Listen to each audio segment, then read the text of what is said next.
BlacksmitHer Radio, forging blacksmiths together.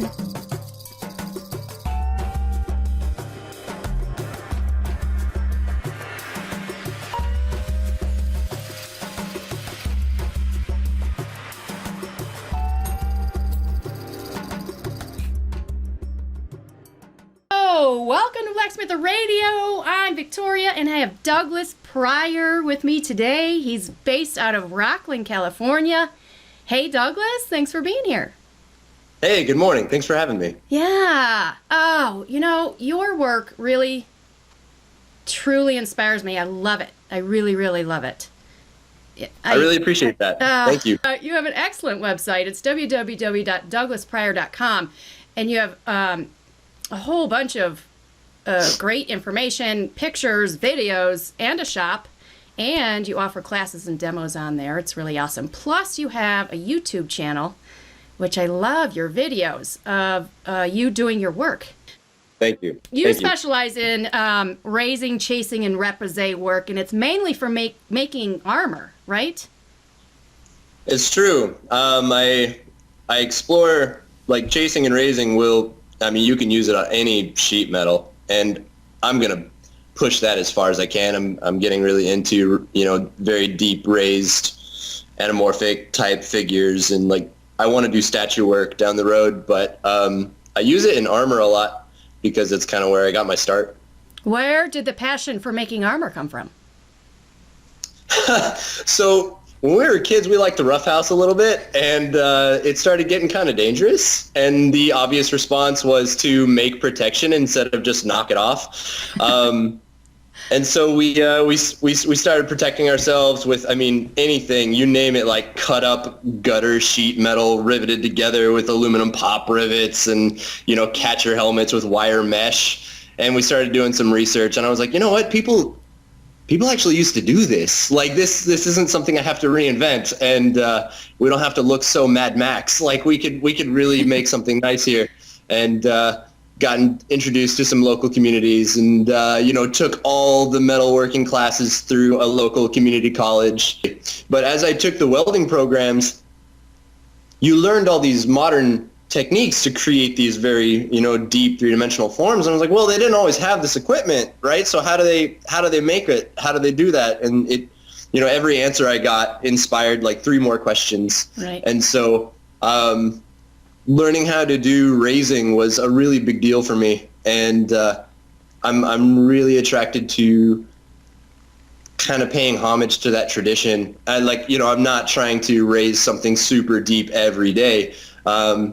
But it's something I aspire towards, and it holds a lot of I've got mad respect for the people who do that all the time. Right.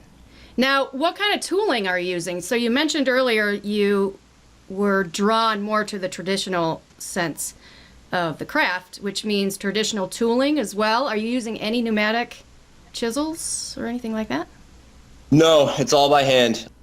I'm looking at pouring more and more time into the quality of pieces that hold up to kind of the standard and tradition that I want to continue to chase. So, while I'm still able, I will avoid power tools to the most part. If I can. I've still got belt sanders and grinders and, you name it. I will use those tools, but if I have a choice and if the budget is there, what is excellent to me is the hand. Right. So, right. Yeah, trying to strengthen that at every opportunity. Well, it's obviously working for you.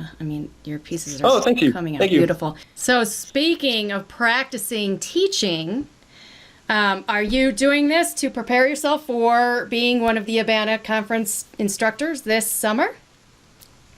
I'm pretty comfortable in front of people. I'm not too worried about and I've done a bunch of demonstrations before, but ABANA is definitely something a little larger than your local, expos that come in and out. And so, are you nervous? Comfortably nervous. Quietly confident, but a little butterfly, sure. So, I'm demoing.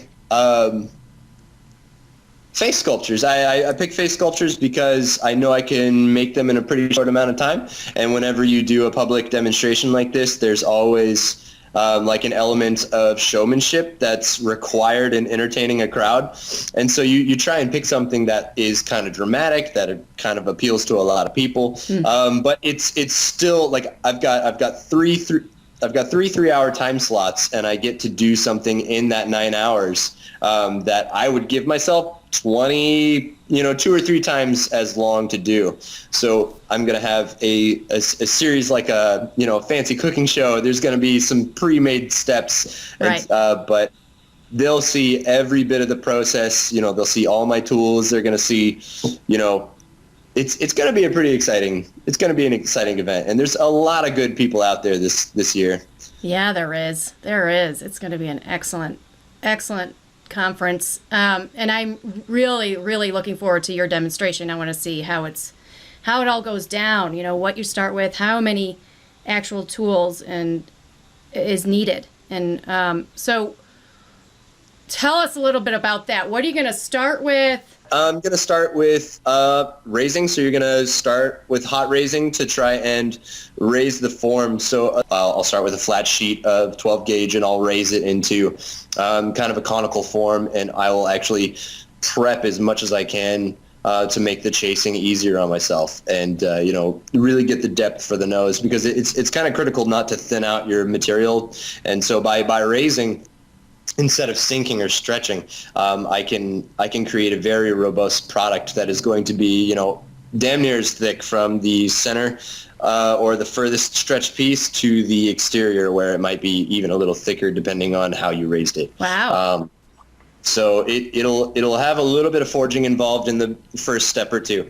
But once you sink it into the pitch, unlike some of the more flat work, this will be just chasing from the top. So working this sort of thing is going to be, my first set of chisels are almost like hammer size, and especially with that level of material, there's just so much pre-shaping involved early on. You have kind of set up your understructures, especially with the face, where like there's a skeletal structure, there's muscular structures, and then there's like the aesthetics that you see, the skin, the hair, right. Eyes, wrinkles, that sort of thing. So being able to prep those understructures and making sure that you kind of build the face bottom up to provide a realistic image, right. Can be very, very important. And you'll be doing that, in the middle stage, and I won't cut down to my, finer, smaller chisels until probably the middle demo or the last demo, right. Because, you'll start with your dullest chisels and you'll finish with your sharper chisels because you don't want to stress out the material where cracks or anything can start to develop. You said you're going to be forging, so you're going to be using a coal forge, and then are you going to be using hand torches, and what other kind of heat? Or are you going to do a lot of cold work?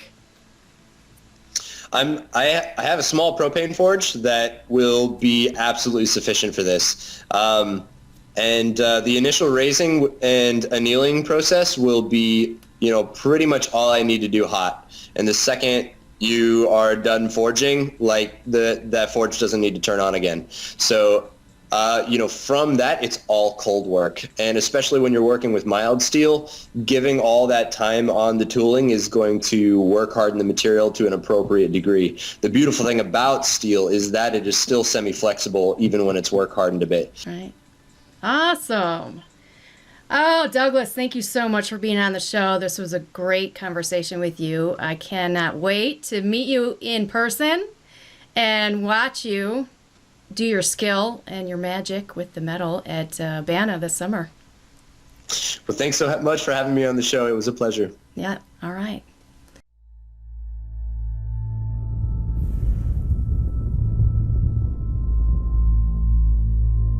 BlacksmitHer Radio, forging blacksmiths together.